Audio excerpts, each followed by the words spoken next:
Over the past few days, there's been a series of vandalism happening at our Unitarian Universalist churches.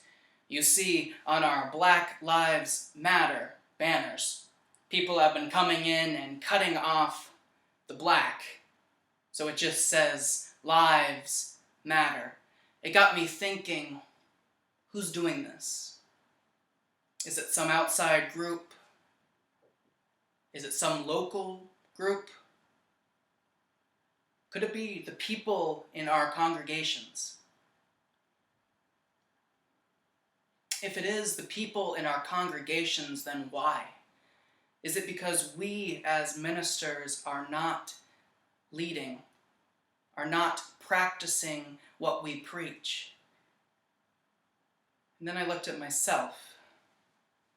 Now see, I wear this Black Lives Matter to Unitarian Universalist bracelet, and yet I still cross the street.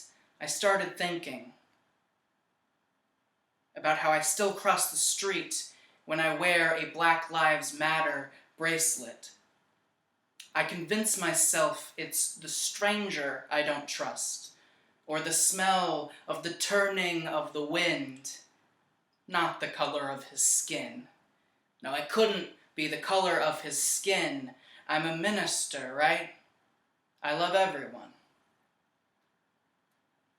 I started thinking about sometimes, my subconscious wanders over 125th into Harlem to look for sermons. I find myself using barber shops as a litmus test for my own identity without even thinking. White savior minister, distributing dollar communion to the homeless. I still cross the street when I wear my Black Lives Matter bracelet. I describe women as sassy without thinking about it, as sexy. This pornography embodied my unconscious, tumbled this Pornhub adolescence that masks itself in my Shirley Temple blackface conscience. Do you remember that episode? It's still with us. I find myself deepening my voice at the convenience store to belong to a fetish whose day-to-day I'd never be strong enough to live into. And I'm a minister. I still cross the street when I wear a Black Lives Matter bracelet. And then I preach at a local congregation. I preach for radical love. I take an offering for the disenfranchised. I get a congratulatory hug, a commemorative quilt, as if I did something more than assuaged suburban guilt, something more than displaced the wilted history of the slave whip. I should feel sick. Sometimes I do feel sick.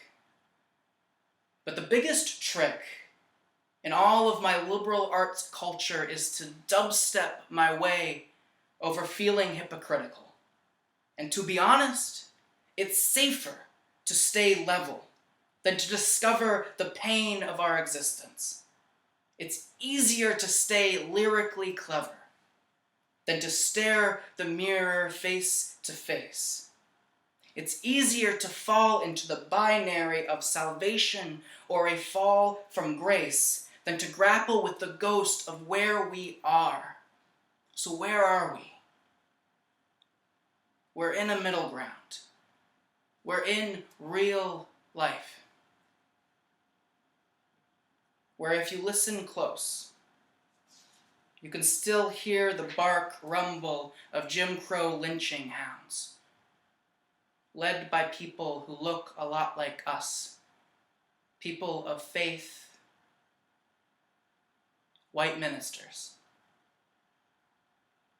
We live in a middle ground where the white minister can still cross the street while I wear a Black Lives Matter bracelet, simply because I have the luxury to hide from the pieces and people of reality that scare me.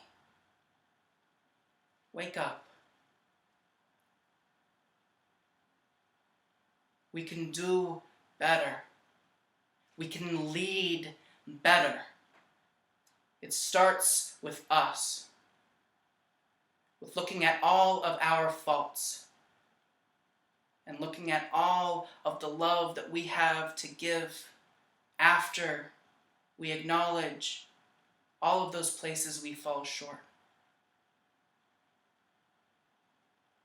I love you. Blessed be. We have our work cut out for us. Amen.